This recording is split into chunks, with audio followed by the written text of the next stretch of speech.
مظاہر میں سے ہے، کسی کو چاہے بیٹی دے دے، کسی کو چاہے بیٹا دے دے، کسی کو چاہے تو دونوں نعمتیں دے دے، اور جس کو چاہے تو کچھ بھی عطا نہ فرمائے۔ پھر اس کے بعد اللہ تعالیٰ نے وحی کی اقسام بیان فرمائی کہ وحی آنے کے کئی طریقے تھے، یا تو دل میں اللہ تعالیٰ بات القاء فرما دیتے، یا پردے کے پیچھے نبی سے بات کی جاتی جیسے معراج کے موقع پر، یا کوئی رسول آ کر وحی پہنچایا کرتا تھا۔ پھر قرآن کریم کی عظمت کو اجاگر کیا گیا۔ اس کے بعد آگے اللہ تبارک و تعالی نے سورہ زخرف کو بیان فرمایا۔ زخرف سونے کو کہا جاتا ہے، اس میں ایک جگہ پر سونا چاندی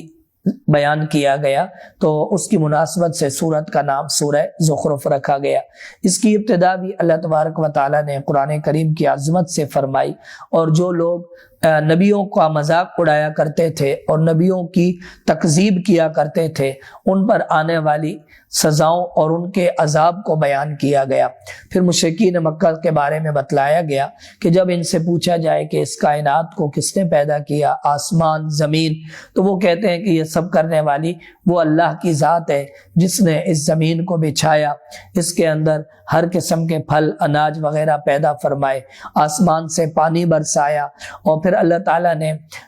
مویشیوں کی نعمت عطا فرمائی، کشتیوں کی نعمت عطا فرمائی جن پر انسان سواری کرتا ہے، اور پھر سواری کی دعا سکھلائی گئی کہ جب سواری پر بیٹھو تو یہ دعا پڑھا کرو، سبحان الذی سخر لنا ھذا وما كنا له مقرنین وانا الی ربنا لمنقلبون۔ پاک ہے وہ ذات جس نے اس سواری کو ہمارے لیے مسخر کر دیا اور ہم اس پر قابو پانے والے نہیں تھے، ہمیں اسی اللہ ہی کی طرف لوٹ کر جانا ہے۔ پھر ان لوگوں کی مذمت بیان کی گئی جو فرشتوں کو اللہ تعالیٰ کی بیٹیاں قرار دیتے تھے، اپنے لیے بیٹے پسند کرتے تھے اور اللہ کے لیے بیٹیاں قرار دیتے تھے، اور جو لوگ انبیاء علیہ الصلوۃ والسلام کی تکذیب کرتے تھے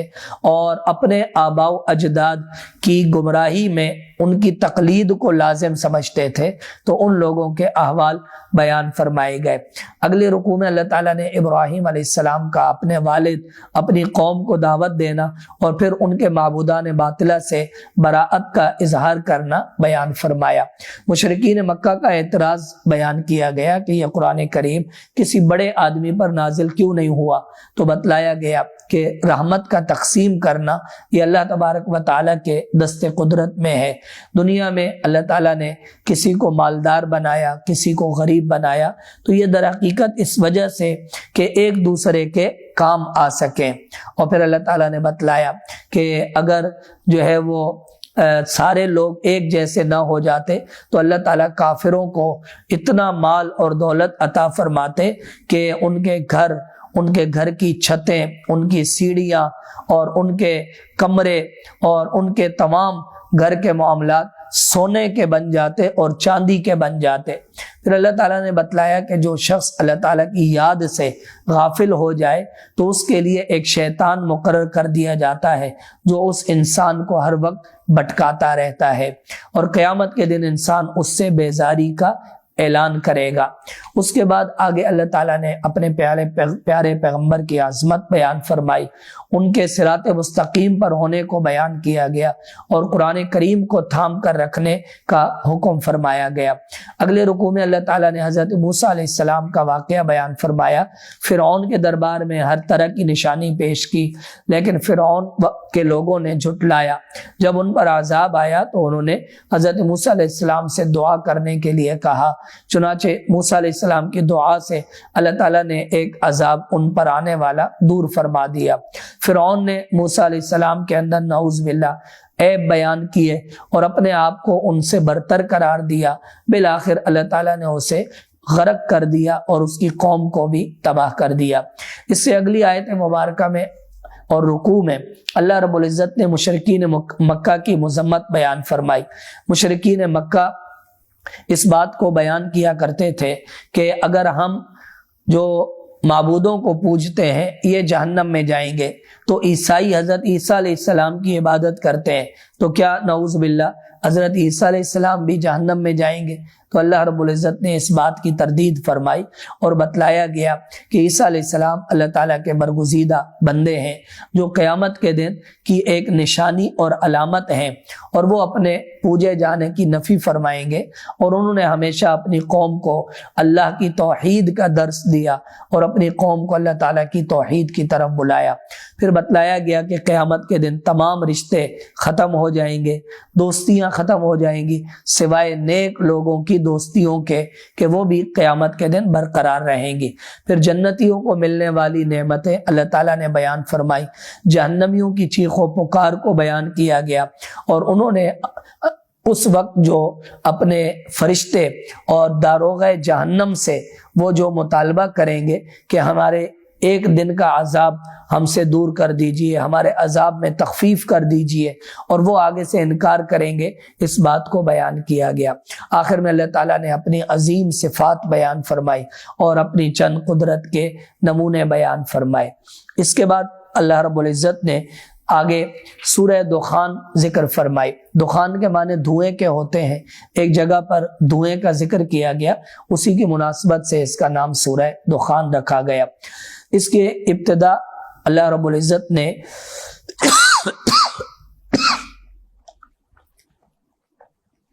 سورہ دخان کی ابتدا اللہ تبارک و تعالی نے ابتدائی طور پر قرآن کریم کی عظمت سے بیان فرمائی اور ایک مبارک رات میں اسے نازل کرنے کا اعلان فرمایا۔ جمہور مفسرین کے نزدیک مبارک رات سے مراد لیلۃ القدر ہے، جو رمضان کے مہینے میں آتی ہے۔ البتہ بعض لوگوں نے اس سے 15 شعبان کی رات مراد لی، لیکن صحیح قول کے مطابق یہاں مراد لیلۃ القدر کی رات ہے جس میں قرآن کریم نازل ہوا۔ پھر اللہ رب العزت نے مشرکین مکہ کو چند باتوں کی دعوت دی، اپنی وحدانیت اور توحید کی دعوت دی، اور انہیں اس بات سے ڈرایا کہ اللہ تعالیٰ پر ایمان لاؤ اس سے پہلے کہ تم پر ایک دھوئیں کا عذاب آ جائے۔ بعض مفسرین فرماتے ہیں کہ یہ عذاب قیامت کی ایک نشانی ہے جو قیامت کے وقت برپا ہوگا اور پوری کائنات پر دھواں چھا جائے گا۔ حضرت عبداللہ ابن عباس رضی اللہ عنہما اور ان جیسے اور بڑے صحابہ کرام سے یہی منقول ہے، اور بعض صحابہ کرام حضرت عبداللہ ابن مسعود رضی اللہ تعالیٰ عنہ وغیرہ وہ فرماتے ہیں کہ اس سے مراد وہ قحط ہے جو نبی علیہ السلام کے زمانے میں مشرکین مکہ پر آیا کہ ان کے لیے کھانے کو کچھ نہ تھا، اور وہ اپنا سر آسمان کی طرف اٹھاتے تو آسمان میں انہیں دھواں نظر آتا تھا، اس سے مراد وہ دھواں ہے۔ پھر آگے اللہ تعالیٰ نے حضرت موسیٰ علیہ السلام کا واقعہ بیان فرمایا، فرعون نے انہیں جو دھمکیاں دی اسے بیان کیا گیا، اللہ تعالیٰ نے ان کی حفاظت فرمائی۔ فرعون اور ان کے حواریوں کو اور اس کی قوم کو اللہ تعالیٰ نے محلات سے نکال کر، باغات سے نکال کر کس طرح ہلاک اور برباد کر دیا اسے بیان کیا گیا۔ اور پھر اس کے بعد مشرکین مکہ کو دعوت دی گئی کہ کیا تم جو ہے وہ زیادہ قوت والے ہو یا تبع نامی شخص کی قوم۔ تبع یہ ایک شخص تھا جو نبی علیہ السلام کی آمد سے تقریباً 700 سال پہلے گزرا تھا، اور اس نے جب بتلایا گیا کہ ایک نبی آئیں گے، نبی آخر الزماں صلی اللہ علیہ وسلم، اور وہ مدینے کی طرف ہجرت کریں گے، تو اس تبع نے ایک مکان تعمیر کروایا، ایک خط لکھا نبی علیہ السلام کے نام جو نسل در نسل چلتا رہا، اور نبی علیہ السلام نے اس جگہ کا انتخاب فرمایا جو تبع نے آپ کے لیے بنوائی تھی۔ اور پھر یہ مسند احمد کی روایت کے مطابق تبع نبی علیہ السلام پر ایمان بھی لایا تھا، اسے برا بھلا کہنے سے منع کیا گیا، لیکن اس کی قوم سرکش ہو گئی اور بعد میں بتوں کی پوجا کرنے لگی، اللہ تعالیٰ نے اسے عذاب میں مبتلا کیا۔ تو مشرکین مکہ کو بتلایا گیا کہ تم زیادہ طاقتور ہو یا تبع کی قوم جو ہے وہ زیادہ طاقتور تھی، جب وہ عذاب کا شکار ہوئی تو تم بھی عذاب کا شکار ہوں گے۔ اس کے بعد اللہ تعالیٰ نے جہنمیوں کو دی جانے والی غذا،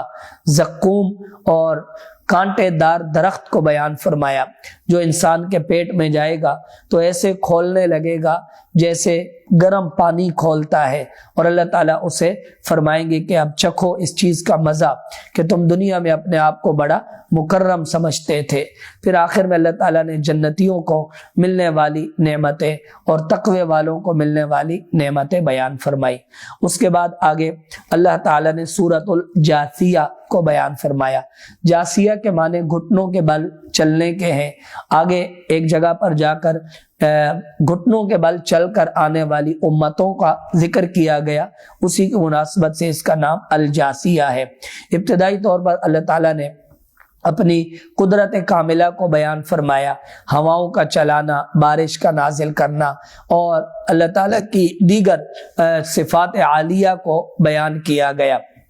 اور پھر اس کے بعد جھٹلانے والے اور انکار کرنے والوں کی مذمت بیان کی گئی، اور اس کے ساتھ ساتھ اگلے رکوع میں اللہ تعالیٰ نے بارش کے ساتھ جو اللہ تعالیٰ نے زمین پر سمندر کی نعمت، اس میں چلنے والی کشتی کی نعمت عطا فرمائی، اللہ تعالیٰ نے زمین آسمان کو مسخر فرما دیا، انسان کی خدمت میں لگا دیا، اس بات کو بیان کیا گیا۔ اور پھر آخر میں اللہ تعالیٰ نے حضرت موسیٰ علیہ السلام اور ان کی قوم کو ملنے والی نعمتوں کو بیان فرمایا، کتاب، حکمت اور رزق اللہ تعالیٰ نے ان کو عطا فرمایا، اور انہیں اپنے زمانے میں تمام لوگوں پر فضیلت عطا فرمائی۔ نبی علیہ السلام کو شریعت مطہرہ کی پیروی اور اس کی اتباع کرنے اور اس پر ثابت قدم رہنے کا حکم فرمایا، اور اس کے ساتھ ساتھ اللہ تعالیٰ نے آگے